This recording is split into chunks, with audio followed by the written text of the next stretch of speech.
Hello students, how are you? Welcome to SVS English classes.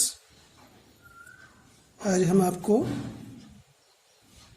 एक girl with a basket lesson number 1 William C Douglas के द्वारा लिखित ये ऐसे निबंध आपके साथ पढ़ेंगे। ठीक है। एक गर्ल विद ए बास्केट, टोकरी लिए हुए एक लड़की। इस नाम से इस लेसन में विलियम सी डगलस अपने उन भावनाओं को और अनुभवों को डिस्क्राइब करता है जब वह अमेरिका के सुप्रीम कोर्ट के जज के नाते स्वतंत्रता प्राप्ति के पश्चात भारत का भ्रमण करने के लिए आता है और दिल्ली पहुंचने के पश्चात जब वह रानीखेत के लिए प्रस्थान करता है तो रास्ते में उसे प्लेटफॉर्म पर जो भी दिखाई दिया, जो कुछ देखा, जो कुछ सुना, उस सब को उसने इस एक गर्ल विद ए बास्केट में डिस्क्राइब किया। ठीक है। उसने देखा कि भारत के अंदर अत्यंत गरीबी है, ठीक, फिर भी लोग आत्मसम्मानी हैं, स्वाभिमानी हैं। इस बात से प्रभावित हुआ और वह भारत से प्यार करने लगा। कुछ ऐसा इसमें विलियम सी डगलस ने डिस्क्राइब किया है। Let us start the lesson. देखिए, इसमें जो फर्स्ट पर्सन दे रखा है लेसन के अंदर वो राइटर है। ठीक है।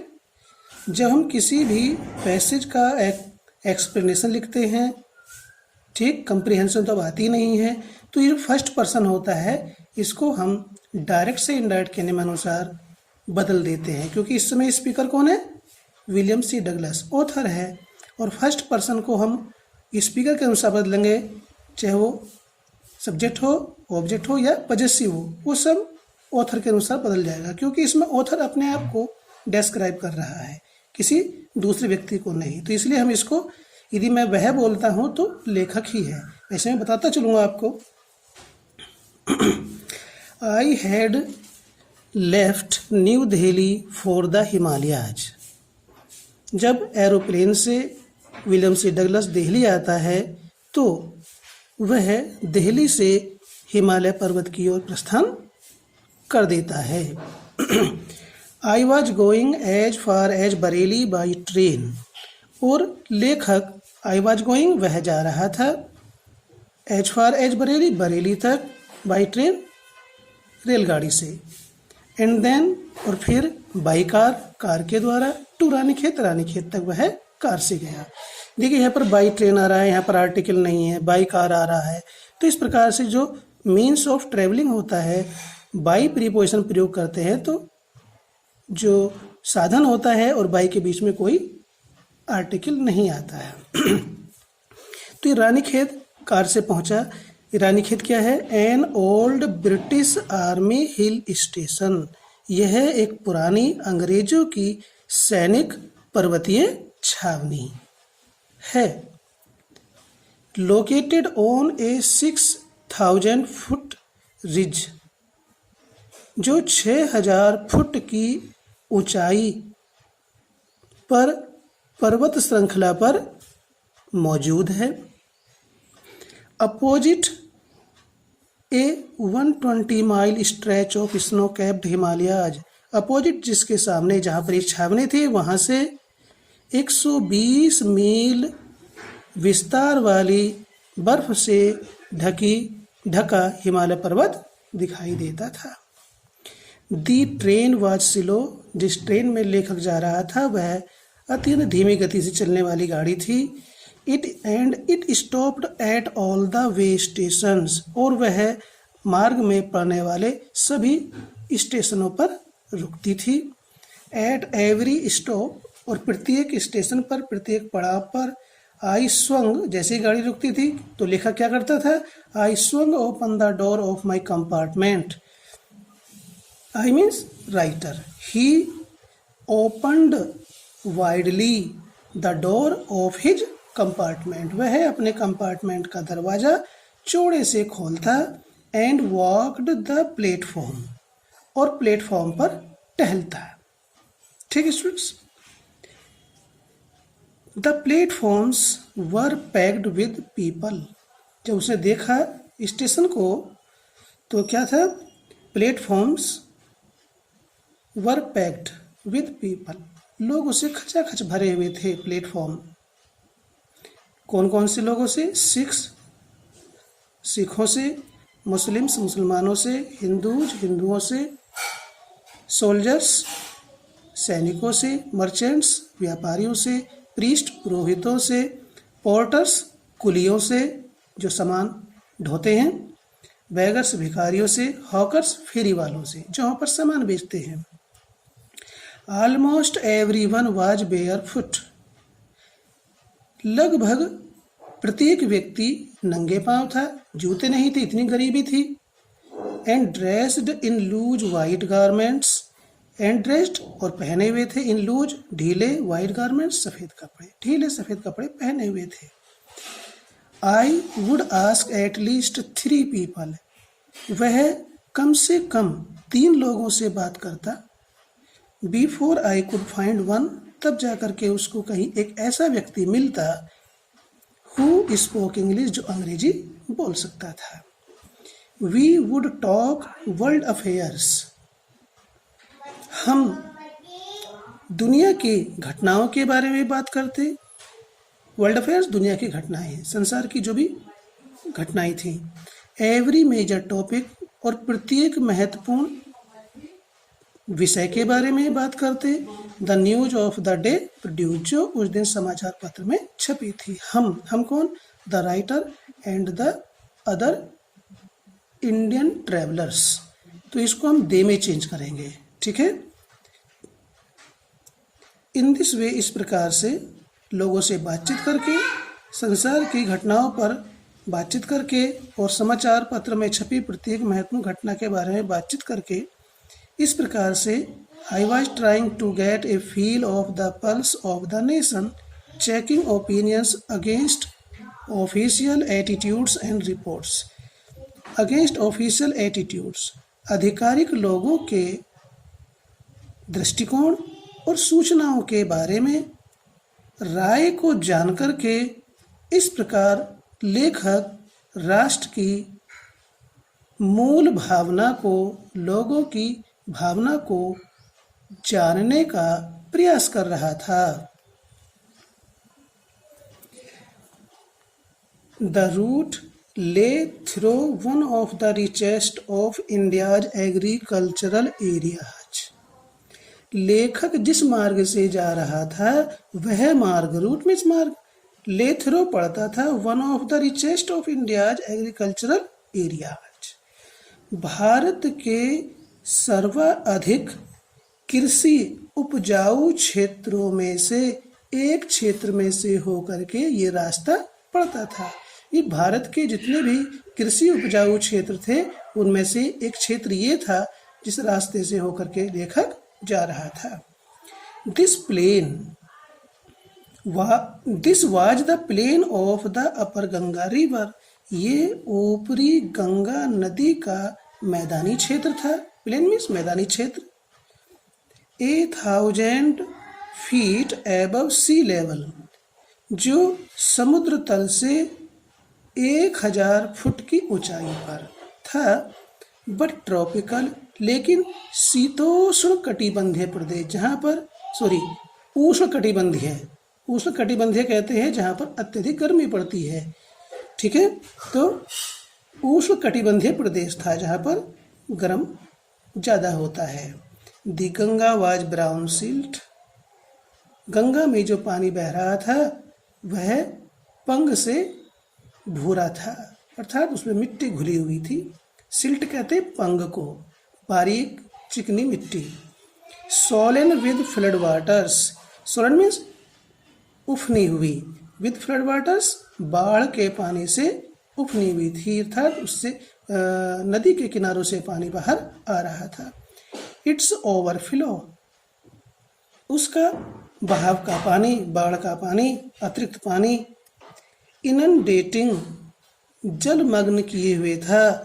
Thousands of acres of rice, धान का हजारों एकड़ जमीन या क्षेत्र बाढ़ के पानी से जलमग्न था, full of waters. To the north, उत्तर की दिशा में वर जंगल्स, जंगल थे। Great expanse of grass higher than a man's head and unbroken, यानी कि जो जंगल था वह मनुष्य के सिर से भी अधिक ऊंची ऊंची घास का विशाल मैदान था। एंड अनब्रोकन, और वह घास सीधी खड़ी हुई थी।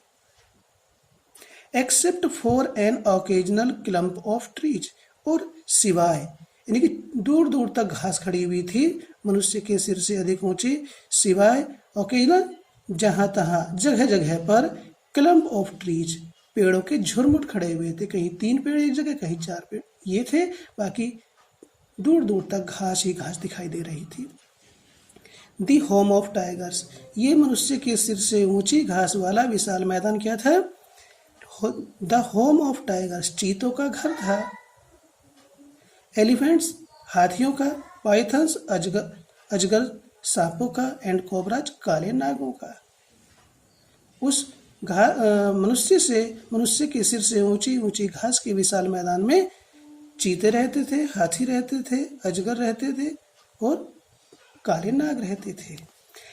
एवरीवेयर एल्स, प्रत्येक जगह।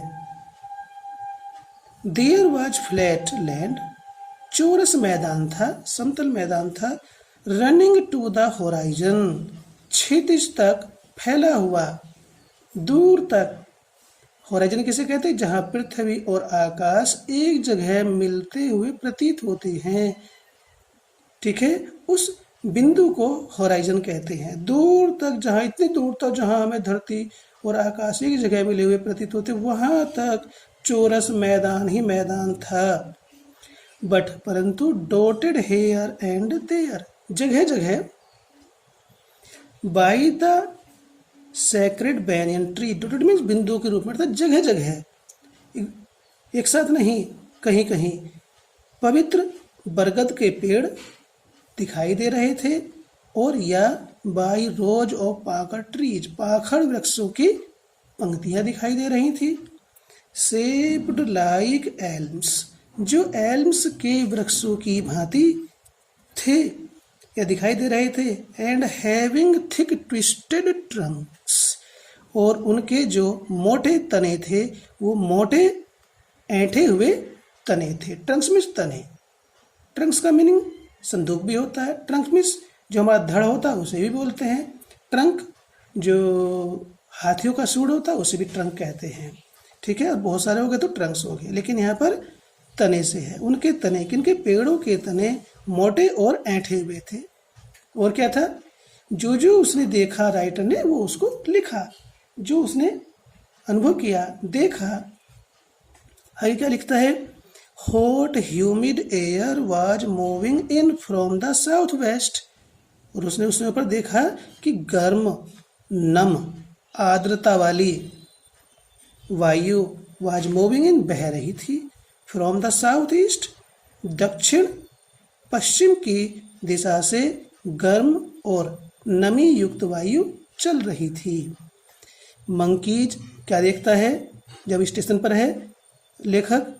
Monkeys some of them mothers, बंदर, उनमें से कुछ माता बंदर, with babies clinging to them and riding underneath, कुछ माता बंदर अपने बच्चों को अपने से चिपटाए हुए और वे बच्चे उनके नीचे लिपटे हुए थे, सवार थे। स्वंग ऑफ ट्रीज, पेड़ों से झूले हुए थे या झूल रहे थे, लटक रहे थे। ये स्विंग की थर्ड फॉर्म है। एट द स्टेशंस, स्टेशनों पर जो पेड़ थे उनसे लटके हुए थे। लुकिंग फॉर फूड, भोजन की तलाश में, क्योंकि यात्री आते जाते हैं और उन्हें वहां पर भोजन मिल जाएगा, इस तलाश में वो पेड़ों से लटके हुए थे। आगे लिखता है writer, the villages we passed had walls made of mud mixed with water and cowdung. The villages यानी कि यात्रा के दौरान जब ट्रेन में लेखक बैठा हुआ था और अन्य यात्री बैठे हुए थे, ये वे है तो दे करेंगे। जब हम इसे एक्सप्लेन करेंगे तो इसका दे बनाएंगे। They means we means the writer and other travellers. वे गांव जिनसे वे गुजर कर गए या गुजरे क्या था? Had walls made of mud mixed with water and cow dung. उनकी दीवारें, देखिए हेड के बाद वॉल्स आ रहा है, ये पॉजिटिव वर्ब है। यदि थर्ड फॉर्म इसके तुरंत बाद आनी चाहिए थी, लेकिन हेड के बाद ऑब्जेक्ट आ रहा है, वो भी निर्जीव, उसके बाद थर्ड फॉर्म, ये पॉजिटिव वर्ब है यहाँ पर। ठीक है, तो उनकी दीवारें कीचड़, पानी और गोबर से निर्मित थीं या बनवाई गई थी।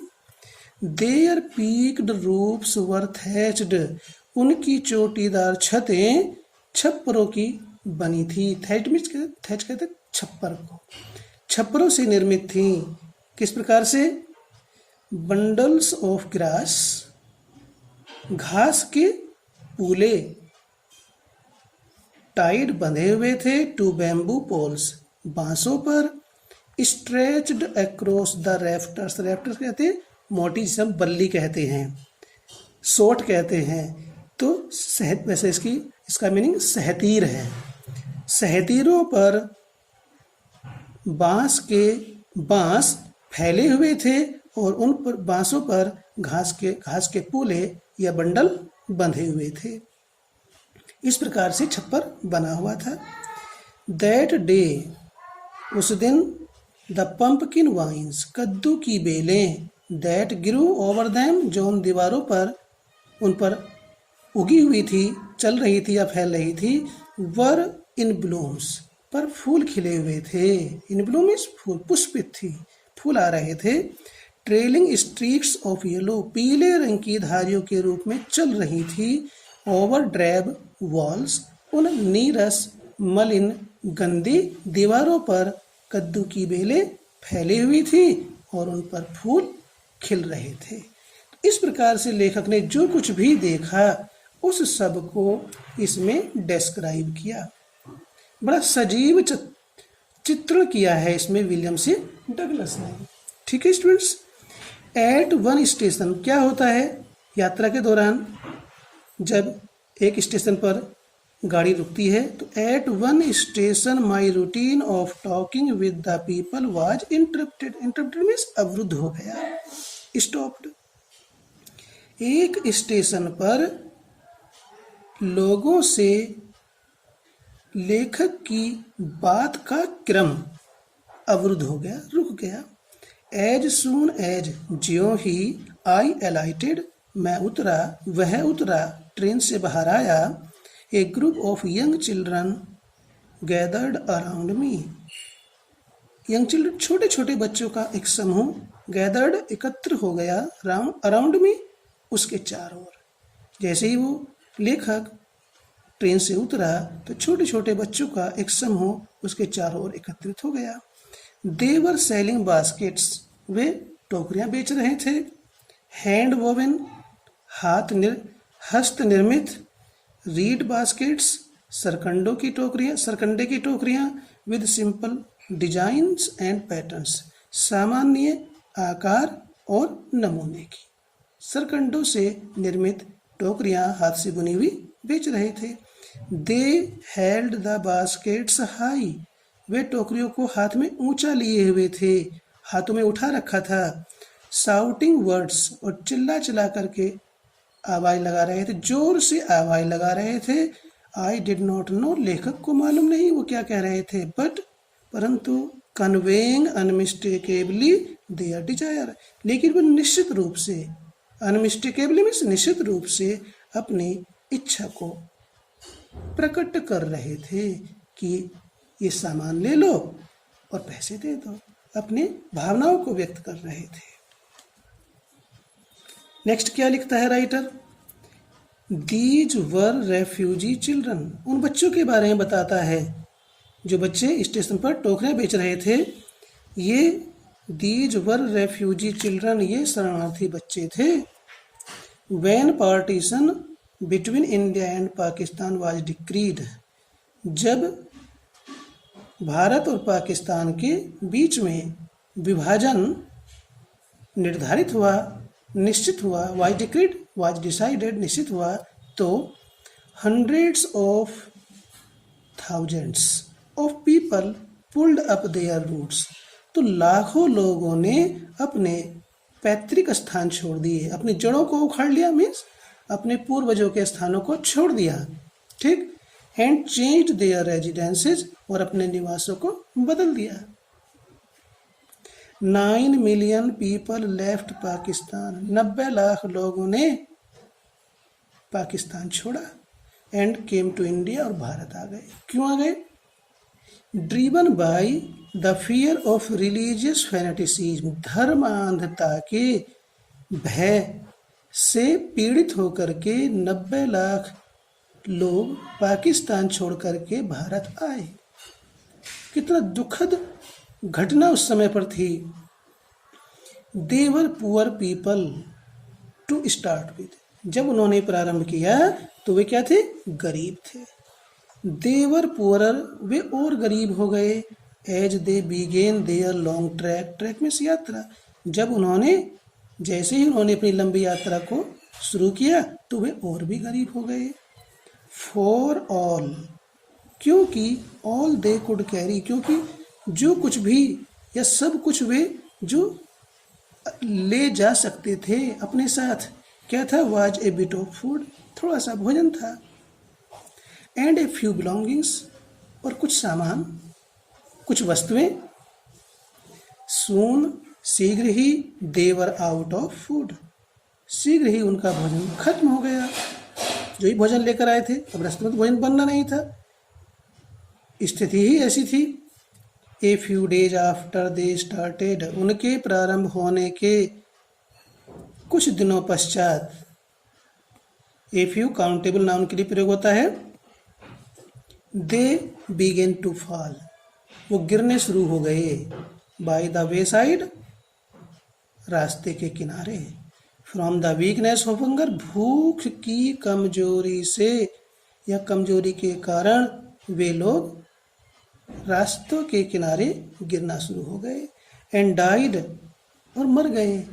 वेयर दे फेल, और जहाँ गिरे वहीं पर गिर करके मर गए। कितनी दुखद घटना थी भारत पाकिस्तान के विभाजन की। इस बात को जब हम देखते हैं, महसूस करते हैं तो आंसू निकल आते हैं, लेकिन कुछ इस चीज़ को राजनीतिक रूप से बिल्कुल भी महसूस नहीं करते, केवल राजनीति समझते हैं।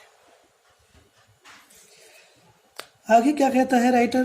The children selling baskets were sons and daughters of these refugees, ये जो टोकरियां बेच रहे बालक इन शरणार्थियों के पुत्र और पुत्रियां थे। दे और देयर पेरेंट्स और relatives had gathered in the cities, वे और उनके माता पिता या उनके रिश्तेदार, हैड गैदर्ड, एकत्रित हो गए थे, इन द सिटी, शहरों में आ गए थे। सेटिंग अप स्टॉल्स, छोटी छोटी दुकानें लगा ली। मैन्युफैक्चरिंग सिंपल आर्टिकल्स, और सामान्य वस्तुओं का निर्माण किया, निर्माण किया। Trying to make a living, अपनी जीविका को कमाने लगे, कमाने का प्रयास किया। Trying to make a living, जीविका को कमाने का प्रयास किया। इन मार्केट्स, उन बाजारों में, ऑलरेडी ओवर क्राउडेड, जो पहले से ही विक्रेताओं से खचाखच भरा हुआ था, उस बाजार में अपनी जीविका को कमाने का प्रयास करने लगे या कर रहे थे। They lived in cloth and grass sets, वे कपड़े और घास से बनी हुई झोपड़ियों में रहते थे। सेट्स में झोपड़ियाँ। दैट लाइंड द स्ट्रीट्स, जो सड़कों के किनारे बसी हुई थी। द पेजेंट्स, किसान लोग अमंग दीज रेफ्यूगीज, इन शरणार्थियों में जो किसान लोग थे, हैड बीन एक्स्टम्ड, अभ्यस्त हो गए थे, टू लिटिल, थोड़े से के लिए, ऑल देयर लाइव्स, अपने जीवन में, अपने सारे जो भी उन्होंने वहाँ पर जीवन व्यतीत किया, उस सारे जीवन में जो उन शरणार्थियों में जो किसान लोग थे, वो थोड़े से के जो भी थोड़ा सा उन्हें मिलता था उसके प्रति अभ्यस्त हो गए थे, उसका आदी बना लिया था। मान लीजिए किसी को 5 रोटी मिलती हैं, अब 2 ही मिल रही हैं। शरणार्थी को तो भरपेट तो मन की इच्छा के अनुसार तो कोई कार्य होता नहीं है, तो थोड़े से के प्रति ही वो अभ्यस्त हो गए थे। क्योंकि the annual income of an agricultural family does not on the average exceed $100 a year. लेखक कहता है कि क्योंकि द एनुअल इनकम, वार्षिक आय, ऑफ एन एग्रीकल्चरल फैमिली, एक कृषि परिवार की वार्षिक आय, does not on the average, औसतन, डज नॉट एक्सीड, अधिक नहीं थी, $100, $100 ए ईयर, प्रतिवर्ष। एक कृषि, लेखक कहता है कि कृषि परिवार की औसतन प्रति वर्ष $100 से अधिक वार्षिक आय नहीं थी। नेक्स्ट कहता है writer, the average unskilled labourer, एक औसतन अप्रशिक्षित, जो अपने काम करने में दक्ष न हो, अप्रशिक्षित मजदूर, लेबर मीन्स मजदूर, मेक्स 30 सेंट ए डे, प्रतिदिन 30 सेंट कमाता था, और यह लेस देन $2 ए वीक, या प्रति सप्ताह $2 से कम, लेस देन कम, तुलना हो रही है। देयर इज, अब भोजन की बात आती है, लेखक क्या लिखता है भोजन के बारे में, there is 1 meal a day, जो 2 बार 3 बार खाना खाता है प्रतिदिन, 1 बार मिल रहा है, एक दिन में एक भोजन होता था। एन ऑनियन, क्या होता था वो भोजन में, उसकी डिटेल यहाँ पर दे रहा है राइटर, एक प्याज, ए पीस ऑफ ब्रेड, रोटी का एक टुकड़ा, a bowl of pulse with milk, दूध के साथ एक कटोरा दाल, perhaps a bit of goat cheese, शायद बकरी के दूध से बना पनीर का एक टुकड़ा, ठीक। नो टी, न चाय मिलती थी, नो कॉफ़ी, न कॉफ़ी, नो फैट, न घी आदि, चिकनाई से बोलते हैं, वसा, नो स्वीट्स, न मिठाई मिलती थी, नो मीट, और न मांस मिलता था। $100 ए ईयर, प्रति वर्ष $100, इज नॉट $2 ए वीक, प्रति सप्ताह $2 भी नहीं होता है। यदि एक वर्ष में कोई व्यक्ति $100 कमाता है तो प्रति सप्ताह $2 भी नहीं होता है। येट इवन, फिर भी, दैट स्मॉल अमाउंट, वो छोटी सी राशि, इज हार्ड, कठिन थी, क्योंकि ये पास्ट टेंस में है तो हम प्रेजेंट में कर सकते हैं वैसे, ठीक है। अब पास्ट की है तो डायरेक्ट से इनडायरेक्ट के नियमानुसार ही चेंज हो जाएगा, इसका वाज हो जाएगा, तो इसलिए मैं थी कर रहा हूँ क्योंकि पास्ट की इवेंट है। तो छोटी सी राशि, इज हार्ड टू अर्न, कमाना मुश्किल था, कठिन था, बाय सेलिंग बास्केट, टोकरियाँ बेच करके, टू पीपल, उन लोगों को टोकरियाँ बेच करके छोटी सी राशि को कमाना बहुत कठिन था, too poor to buy them, जो इतने गरीब थे कि उन टोकरियों को खरीद ही नहीं सकते थे, उन गरीब लोगों को टोकरियाँ बेच करके छोटी सी राशि को कमाना बहुत कठिन था। That no doubt is the reason, इसीलिए निसंदेह यही कारण है, था या यह है, निसंदेह यही कारण है कि दीज लिटिल चिल्ड्रन, ये छोटे छोटे बच्चे, descended on me like locusts, locust क्या है, टिड्डी, जैसे अभी टिड्डियों का दल चल रहा था, जहाँ ये गिर गई वहाँ पर फसलों को तबाह कर दिया, तो टिड्डियों के दल की तरह ये छोटे छोटे बच्चे लेखक के ऊपर आधम के टूट पड़े, एकत्र हो गए चारों ओर। आई एन अमेरिकन, मैं, वह लेखक एक क्या था, अमेरिकी निवासी था। वाज डाउटलेस निस्संदेह द मोस्ट प्रोमाइजिंग मार्केट, एक बहुत ही अच्छा होनहार बाजार उनके लिए था। दे हैड सीन, उन्होंने देखा कि भाई ये विदेशी व्यक्ति है और संभवतः ये उनके सामान को खरीद लेगा, तो उन्हें वो लेखक एक अच्छा बाजार प्रतीत हुआ और वो उसके पास अपना सामान बेचने के लिए आ धमके।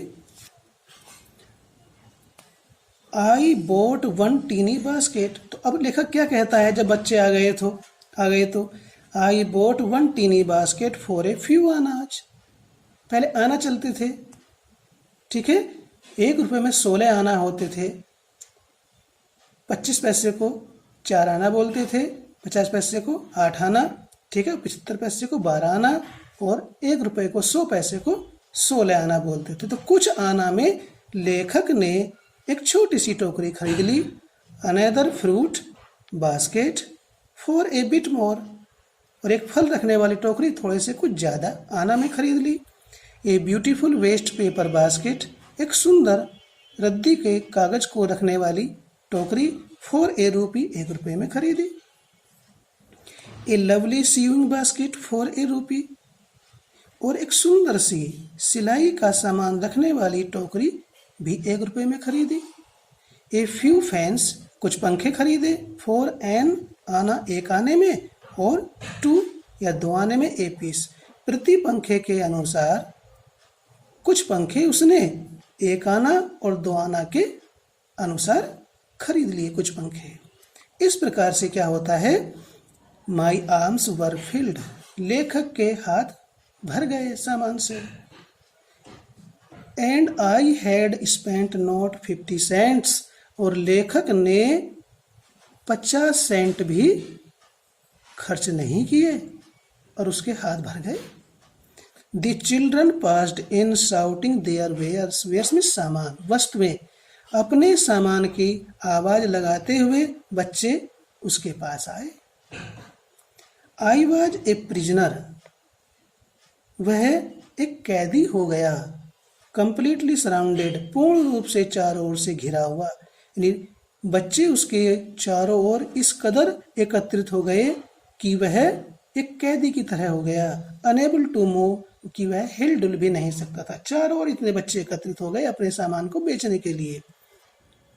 द मोस्ट डिलीजेंट, अब होता क्या है, उन्हीं बच्चों में एक परिश्रमी, एग्रेसिव निर्भीक, नीडर, वेंडर विक्रेता, उन्हीं बच्चों में एक परिश्रमी निर्भीक विक्रेता, वेंडर विक्रेता वो कहते हैं। Was a beautiful girl of 9 वर्ष की एक सुंदर लड़की थी। Right in front of me, ठीक उसके सामने खड़ी हुई एक सुंदर लड़की थी जो बहुत ही परिश्रमी और नीडर विक्रेता थी। She had a lovely basket with handle, उसके पास हत्थे वाली एक प्यारी सी टोकरी थी। ये हैड का प्रयोग यहाँ रखने के अर्थ में हो रहा है। सी हैड, उसके पास थी, ए लवली बास्केट, एक सुंदर सी टोकरी, विद हैंडल, हत्थे वाली। And C wanted A rupee and half for it, और वह इसके लिए 1.5 रुपया चाहती थी, या वह उस टोकरी को 1.5 रुपये में बेचना चाहती थी, और यह अबाउट 30 सेंट, लगभग 30 सेंट में। She was an earnest pleader, वह अपने सामान की जोरदार वकालत करने वाली थी। There were tears in her eyes, उसकी आंखों में आंसू थे, बड़ी दुखी थी।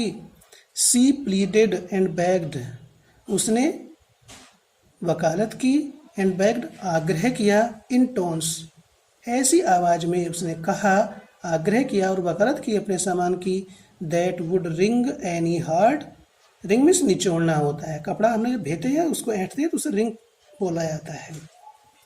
तो यहाँ निचोड़ने से मतलब नहीं है, यानी कि उसने इस ऐसी आवाज में उसने कहा, वकालत की अपने सामान की और आग्रह किया कि उसका सामान ले लिया जाए।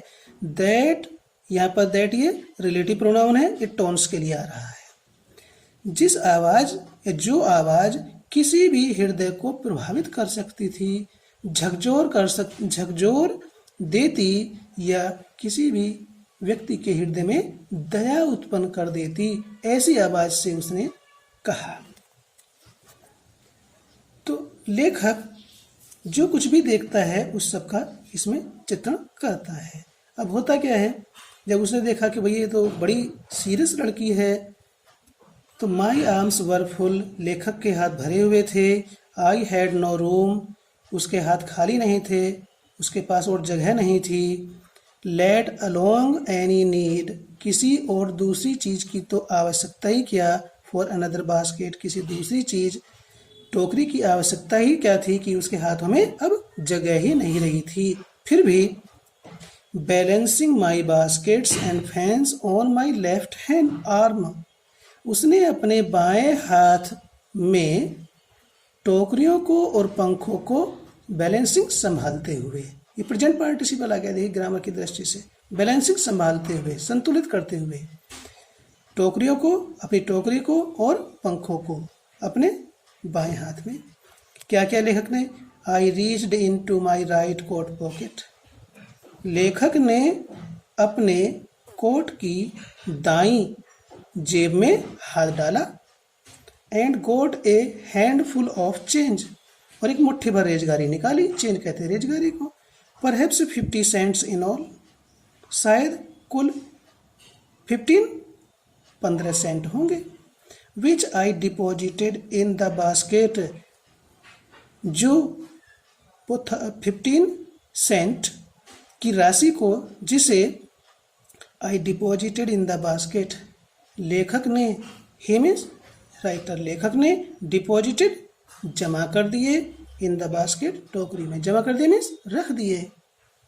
That the young girl held imploringly before me, that the young girl, जिसे वो छोटी सी लड़की हेल्ड पकड़े हुए थी, इम्प्लोरिंगली मीन्स विनयपूर्वक, बिफोर में उसके सामने, उस टोकरी में लेखक ने 15 सेंट रख दिए।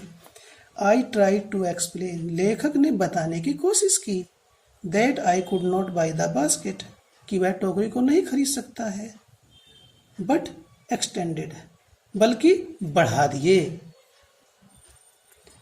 द ग्रेचुइटी, सहायतार्थ, एज ए सब्स्टिट्यूट, स्थानापन्न के रूप में, उसने वे स्थानापन्न के यानी टोकरी को खरीदने के बजाय सहायतार्थ उसने वे 15 सेंट बढ़ा दिए, देने के लिए हाथ बढ़ाया। आई रियलाइज एट वंस, अब जैसे ही उसने उसको दे दिए तो तुरंत ही लेखक समझ गया, what offence I had given, कि उसने उसे क्या गलती की है, क्या अपराध कर दिया है। दिस चाइल्ड ऑफ 9, 9 वर्ष की इस बच्ची ने, ड्रेस्ड इन रैग्स, जो चिथड़ों में लिपटी हुई थी, फटे पुराने कपड़े पहने हुई थी, and on the edge of starvation, जो भूखमरी के किनारे पर थी, कगार पर थी। On the edge of starvation, भूखमरी के कगार पर थी। ने रेज्ड हर चिन, अपनी ठोड़ी को उठाया। Reached into the basket, उसने बास्केट में, टोकरी में हाथ डाला।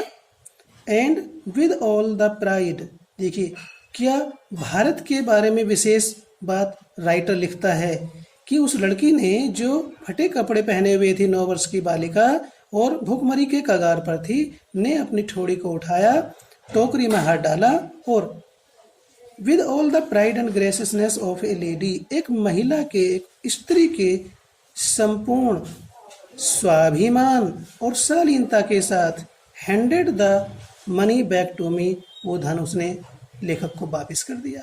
क्या शालीनता एक महिला की, क्या स्वाभिमान, जो भारत के आत्म स्वाभिमान को, शालीनता को प्रकट करता है, उसके साथ उसने उस धन को लेखक को वापस कर दिया। There was only one thing, अब केवल एक ही चीज बची थी। आई कुड डू, जिसे लेखक कर सकता था। क्या? आई बोट द बास्केट, लेखक ने उस बास्केट को, टोकरी को खरीद लिया। जब खरीद लिया तो वह खुशी हुई।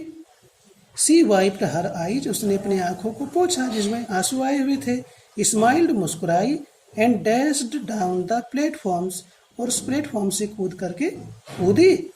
नीचे उतरी, हेडेड फॉर सम ग्रास हट, किसी घास से बनी झोपड़ी की ओर चली गई। हेड मीन्स की ओर गई। That would have at least 30 cent that night, जिसमें फिर देखिए दैट आ रहा है, दैट हट के लिए है, रिलेटिव प्रोनाउन है, की का मीनिंग नहीं है इसका यहाँ पर। दैट वुड हैव, जिसमें होंगे, एटलीस्ट कम से कम 30 सेंट 30 सेंट दैट नाइट, उस रात्रि को उस झोपड़ी में कम से कम 30 सेंट होंगे, जिनको लेकर के वो लड़की गई। अब आगे इस घटना का लेखक पर क्या प्रभाव पड़ता है, इसको पीटी नेहरू से कहता है। William C Douglas, I told this story to the to prime minister Pandit Jawaharlal Nehru. लेखक ने इस कहानी को प्रधानमंत्री पंडित जवाहरलाल नेहरू से बताया। आई टोल्ड हिम, लेखक ने पंडित नेहरू से कहा, इट वॉज वन रीजन, यही एकमात्र कारण है। इनडायरेक्ट में है ये, टोल्ड आ रहा है कि यही एकमात्र कारण है, I had fallen in love with India, कि वह भारत से प्यार करने लगा है या उसे भारत से प्यार हो गया है। कि इतनी गरीबी होते हुए भी लोग इतने स्वाभिमानी हैं, आत्मसम्मानी हैं, शालीनता रखे हुए हैं कि वे भूखों मरना पसंद करेंगे लेकिन किसी की खैरात नहीं ले सकते हैं। तो इसी कारण से विलियम सी डगलस भारत से प्यार करने लगा। आगे क्या कहता है एंड में, द पीपल आई सा इन इंडिया, वे लोग जिनको लेखक ने भारत में देखा, दोज इन द विलेजेज, चाहे वह गांव में थे, गांव में, as well as those in high office, या बड़े बड़े ऑफिस में तैनात थे, आसीन थे, कार्यरत थे, उन लोगों से मिला।